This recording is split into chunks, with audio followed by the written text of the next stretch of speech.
So how do we use microscope nowadays for investigating the anatomy of cells and tissues?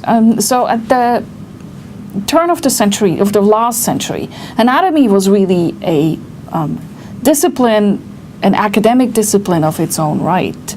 A lot of people were using stains and dyes to look at tissue samples and determine the anatomy of the individual tissues in the body.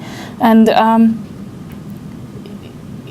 it is interesting that most of these technologies are still with us, and we still use these routinely in diagnostics. So other developments during the first part of last century dealt with how to bring more contrast to the sample so that we could potentially even look at unstained tissue. And a major breakthrough was phase contrast microscopy. And it is still with us nowadays because we look at cells in tissue culture and monitor their health using the same type of phase contrast microscopy as was developed at the end of the 30s in last century.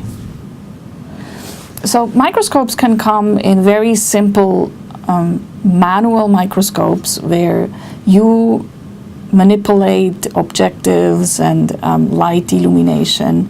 But biomedical researchers really had a need in trying to automate the microscope so that they could do time-lapse microscopy, that they could automate image acquisition over large pieces of tissue.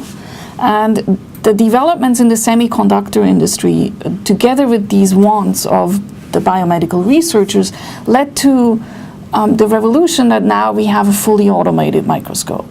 So it's software controlled, it can change light path, it can start illumination, stop illumination, and it can even move the sample in correspondence to the objective in 3 dimensions.